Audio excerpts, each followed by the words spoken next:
Daniel Hayes had spent most of his life believing that money could solve anything. It could silence problems, erase mistakes, and bury memories so deeply that even he could pretend they never happened. He had built his name, his reputation, and his empire on that belief. But on a quiet afternoon, on a road most people would never notice, that belief began to collapse. It started with something small. A girl standing alone, barefoot on the edge of the street, holding a basket of apples that no one seemed interested in buying. She looked tired in a way that didn't belong to someone her age. When he pulled over, it wasn't out of kindness. It was routine, almost automatic, the kind of gesture people like him made when they wanted to feel something without actually feeling too much. He reached for his wallet, already halfway through the transaction in his mind, ready to move on. And then he saw it. The bracelet. Thin. Silver. Worn in a way that suggested it had been held onto for years, not replaced, not forgotten. His fingers froze before the money left his hand, his breath catching in a way he hadn't experienced in a very long time. Because that bracelet was not just familiar. It was impossible. He had watched it vanish. He had convinced himself it was gone for good. Yet there it was, resting quietly on the wrist of a girl who shouldn't have had any connection to him at all. He heard his own voice before he could stop it, low and strained, asking a question he wasn't prepared to hear the answer to. The girl looked at him without fear, without confusion, almost as if she had been expecting that moment all along. And when she spoke, her words carried a weight that didn't match her age, a certainty that reached straight through him and unsettled something he had kept locked away for years. Before we dive deeper, let us know in the comments where you're watching from. We'd love to hear from you, and don't forget to hit the like button. Subscribe so you never miss any of our upcoming videos. What happened next would not just challenge everything he believed about his life, it would force him to confront a truth he had avoided for far too long. Because some things don't stay buried, no matter how far you try to push them away, and sometimes they return in the quietest, most unexpected ways, carrying answers to questions you never wanted to ask. The moment stretched longer than it should have, the kind of silence that makes even the smallest details feel heavy. Daniel Hayes couldn't take his eyes off the bracelet, every scratch and curve pulling at something buried deep within him. It wasn't just similar, it was exact. The same handcrafted edges, the same faint engraving along the inner band, the kind only someone who had studied it closely would ever recognize. His mind began to race, not forward, but inward, searching for an explanation that made sense. But nothing did. Because if that bracelet was here, on her wrist, then something he believed was settled had never truly been resolved. He swallowed hard, his voice lower now, more careful, as if the wrong tone might break whatever fragile truth was forming. "Where did you get that?" he asked, trying to steady himself. The girl adjusted her grip on the basket, her expression unchanged, her answer simple in a way that made it even more unsettling. "My mother gave it to me," Lily said, as if that alone explained everything. But it didn't, not even close, because that answer only raised more questions, questions that pressed in on him with growing urgency. Who did that bracelet originally belong to? Why had he been so certain it was gone forever? And how could this girl, standing on the side of a forgotten road, be connected to something he had once tried so hard to leave behind? The air between them felt heavier now, charged with something neither of them fully explained, yet both seemed to understand in different ways. He looked at her again, this time not just at the bracelet, but at her face, her eyes, searching for something familiar he couldn't quite name. And that's when a thought crossed his mind, quiet but impossible to ignore. If the bracelet had survived, what else had? To understand how any of this was possible, to understand how that small piece of silver had found its way back into his life, we have to go back 17 years, to a time before the money, before the reputation, before he became the man the world now recognized, to a version of him that made a choice he would spend years convincing himself didn't matter, a choice that would quietly shape everything that followed, whether he was willing to admit it or not. 17 years earlier, Daniel Hayes was not the man the world would later come to recognize. He didn't have the tailored suits, the controlled expression, or the reputation that made people lower their voices when they spoke his name. What he had instead was focus, the kind that shuts everything else out. He worked longer hours than anyone around him, took risks others avoided, and made decisions without hesitation. People who crossed his path quickly understood one thing about him. Daniel did not look back. If something slowed him down, he removed it. If someone stood in the way of where he was going, he left them behind without explanation. That mindset built his success. It also shaped the man he became. Headlines would later describe him as disciplined, relentless, even brilliant. But there was another word that followed him quietly, one that didn't make it into interviews or public statements. Cold. Not because he lacked intelligence or drive, but because he learned early on how to disconnect from anything that demanded more than ambition.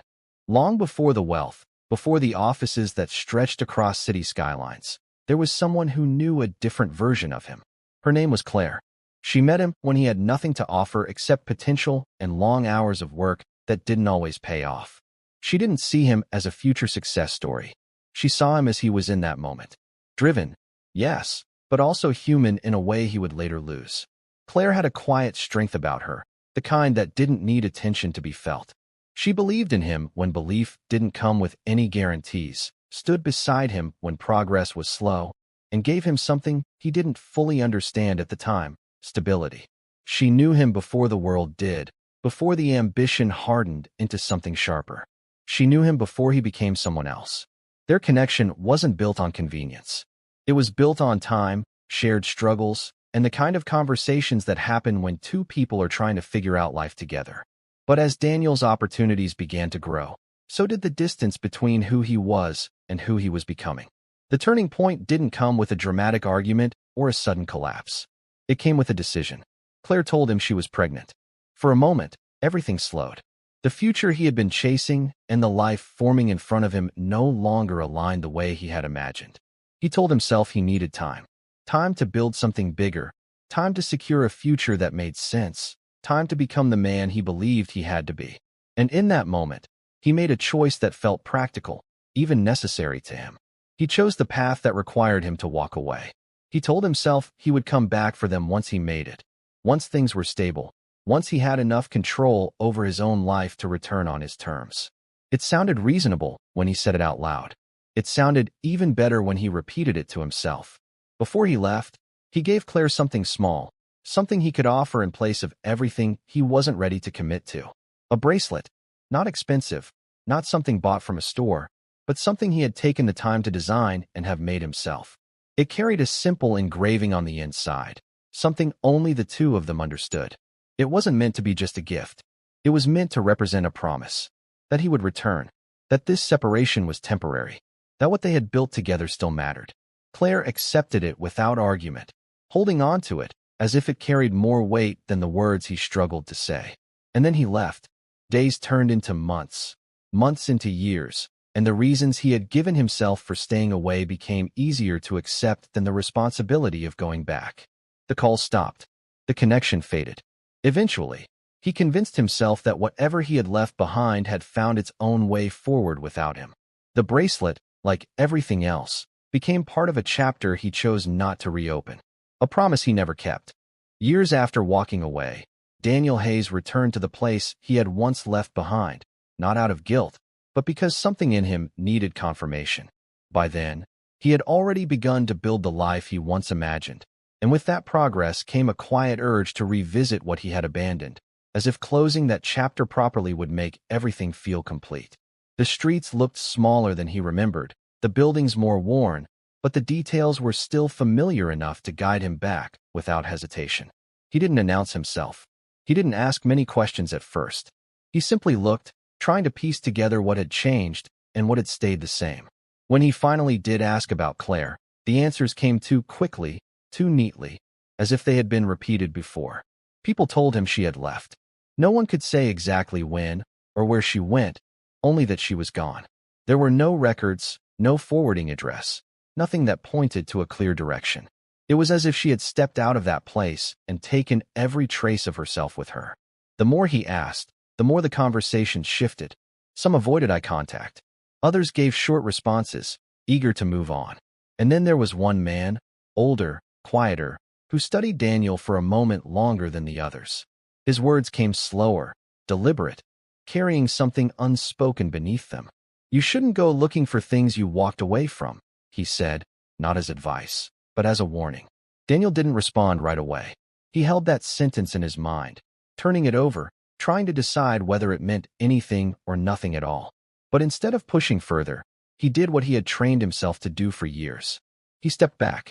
He told himself that whatever had happened no longer concerned him, that she had made her own choices, just as he had made his. That life had moved on for both of them, even if those paths never crossed again. From there, the conclusions came easily. He assumed she had found a different life, one that didn't include him. He told himself the child had not survived, because the alternative required more questions than he was willing to face. It was simpler to believe that everything had ended quietly, without complication, without consequence. That belief allowed him to return to his world without hesitation, without distraction. Over time, the memory of Claire became less defined, more distant, until it felt like something that belonged to someone else entirely. The bracelet he had given her faded along with it. He convinced himself it had been lost, sold, or discarded like everything else connected to that part of his life. And with that, he closed the door completely, locking it in a way that made it easier to move forward without ever turning around again. So he buried the memory, along with everything that came with it. The air between them grew heavier after she spoke, her words settling in a way that refused to pass. Daniel Hayes stood there longer than he intended, the money still in his hand, his attention no longer on the apples or the road or anything around him. My mother said this belonged to someone who forgot us. The sentence echoed with a quiet certainty that didn't feel rehearsed. It felt lived. He studied her face more closely now, not just as a stranger, but as someone who might hold answers he had spent years avoiding. There was no accusation in her tone, no visible anger, just a calm presence that made the moment harder to dismiss. Daniel finally handed her the money, more than what the apples were worth, but neither of them acknowledged the amount. The exchange was no longer about a purchase. It had become something else entirely. He stepped back, but instead of leaving, he watched her as she gathered her things, noticing the small details he would have ignored before. The worn edges of her clothing, the way she carried herself with quiet responsibility, the bracelet catching the light again as if demanding to be seen. Something wasn't adding up, and for the first time in years, he didn't push the feeling aside. He didn't drive far. Instead, he circled back, keeping enough distance not to be noticed, following as Lily made her way through streets that grew narrower and more neglected the farther she went. This wasn't a place he had ever needed to visit, and it showed in every cracked wall and uneven path.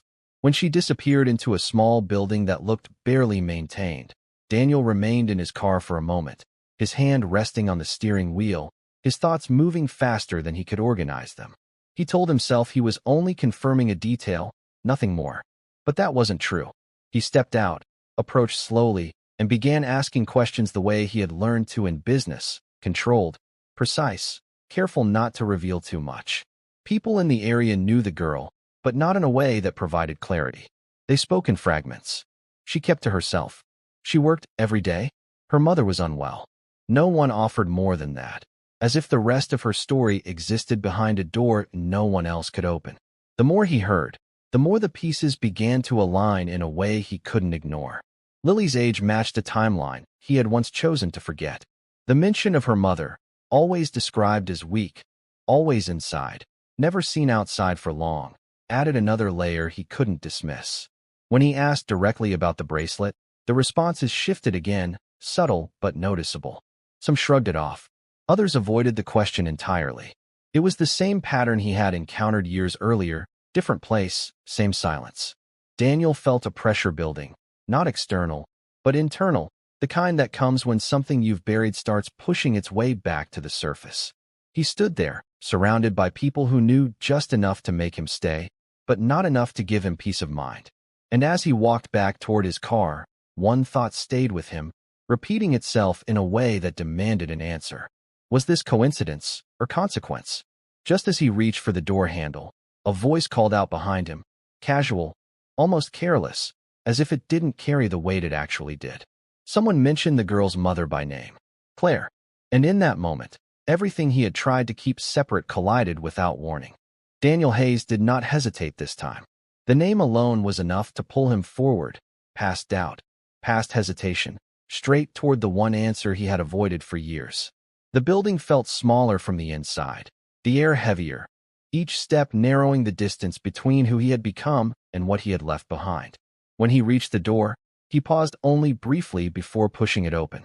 Inside, the space was dim, quiet except for the faint sound of uneven breathing. And there she was, Claire, lying on a thin bed, her frame weaker than he remembered, her presence quieter but unmistakable. Time had changed her, but not in a way that erased who she was. She turned her head slowly, her eyes meeting his without confusion, without surprise. She recognized him immediately. There was no shock in her expression, no rush of emotion, just distance, the kind that forms when too much has been lived through without resolution. Daniel stood there, searching for words that didn't come easily anymore, his usual control slipping in the face of something he could not manage. When he finally spoke, it wasn't with authority, but uncertainty. He asked the question that had been building since the roadside, though now it carried more weight than he expected. Claire listened, her gaze steady, her response measured. She told him she never left. Not by choice, not by decision. The life he assumed she had walked into never existed. Instead, she described something far different. Pressure, threats, conversations that made it clear she was no longer welcome near the world he was entering. People he trusted, people who worked closely with him as his influence grew, had made arrangements without his knowledge. They removed anything that could disrupt his rise, including her, including the life she was carrying. Daniel felt the words settle slowly, each one reshaping what he believed had happened. This was not distance created by circumstance. It was distance enforced by design. His success had not simply taken him away from her. It had made it easier for others to erase her completely. The room felt smaller as the truth became clearer, the weight of it pressing in from every direction. Daniel tried to respond, to challenge what he was hearing, but the details aligned too precisely to dismiss. The missing records, the silence, the warnings, none of it had been random. It had been controlled. And at the center of it all was him, not as the one who planned it, but as the reason it was allowed to happen. He had built something powerful enough that others decided what belonged in his life and what didn't. And he had never questioned it. Claire didn't raise her voice, didn't accuse him directly. She didn't need to. The truth carried enough weight on its own. Then, after a pause that stretched longer than either of them expected, she said something that shifted everything again. The girl outside, the one with the bracelet, wasn't just someone connected to her. She was his daughter. The realization didn't arrive all at once. It settled in layers, each one harder to accept than the last. Daniel turned slightly, as if the walls around him could offer some kind of stability, but there was none to be found. Before he could process it fully, another detail surfaced, one that changed the direction of everything he thought he understood. Lily already knew. Not recently, not by accident. She had known for some time. She knew who he was, what he had become, and what he had failed to do. The encounter on the roadside had not been random. It had been deliberate. Claire's voice remained calm as she explained it, as if the years had already done the work of turning pain into something quieter, something controlled. Daniel felt the shift immediately. This was no longer a discovery he had made on his own. It was something that had been placed directly in front of him. He didn't find his daughter. She found him first. Daniel Hayes stepped outside with a weight he could no longer manage the way he used to. The answers he had chased were no longer questions, and the clarity he once relied on had been replaced by something far more difficult to control. Lily was still there, standing where he had first seen her, her basket now lighter, her posture unchanged. For a moment, he simply looked at her, not as a stranger, not as a passing encounter, but as someone whose existence forced him to confront everything he had chosen to ignore. When he finally spoke, his voice carried a different tone, stripped of the certainty that once defined him.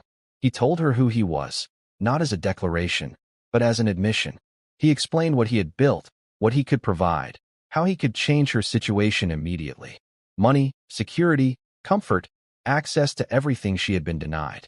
He laid it all out in front of her, each word driven by a need to fix something that could no longer be approached like a problem to solve. Lily listened without interruption, her expression steady, her eyes holding his without hesitation. And when he finished, there was a brief silence, not empty, but deliberate, as if she had already decided what her answer would be long before this moment arrived. When she finally spoke, her words were quiet, but they carried a clarity that didn't leave room for negotiation. "We didn't need your money then, we don't need it now." The sentence landed without force, yet it carried more impact than anything he had said. Daniel didn't respond immediately. For the first time in years, he had no immediate solution, no strategy to apply, no way to shift the outcome in his favor. What stood in front of him wasn't a situation that could be corrected with resources. It was something that required something he had never given. And now, it was no longer being asked for. He turned back toward the building once more, drawn by something he still didn't fully understand, and found Claire watching from the doorway, her presence quieter than before, but no less firm. There was no anger in her expression, only a kind of finality that made it clear she had already moved beyond the point of waiting. When he asked about the bracelet, the one detail that had set everything in motion, her answer came without hesitation. She kept it, not because it reminded her of what they had, but because it represented something else entirely. It was proof. Proof of what had been promised. Proof of what had been left behind. Proof that what happened was real, even when everything around her tried to make it disappear. The bracelet had never been about holding on to him. It had been about holding on to the truth. Daniel stood there, the distance between them no longer measured in steps, but in everything that had been lost along the way. The empire he built remained intact, untouched by this moment, but it no longer felt complete in the way it once had. Some things could not be rebuilt, no matter how much he was willing to give now. Some choices carried outcomes that didn't change with time, only became clearer. And as he looked at the bracelet one last time, resting on his daughter's wrist, he understood what it had always been. Not a memory, not a symbol of what could have been, but evidence of what was. Some people think time erases mistakes, but sometimes it preserves them. If you were in his position, what would you do next? Can money fix what abandonment breaks? Let us know what you think in the comments. Was justice served, or was it too late? Stories like this remind us that some decisions don't fade. They follow us in ways we never expect, showing up when we least have control over the outcome. And sometimes, the hardest part isn't facing what we lost, but accepting what can never be repaired. If this story stayed with you, if it made you reflect on choices, consequences, and what truly matters, then you're exactly where you need to be. And if you want more powerful, real-life inspired stories like this, stories that challenge perspective and stay with you long after they end, make sure you like, subscribe so you never miss what's coming next.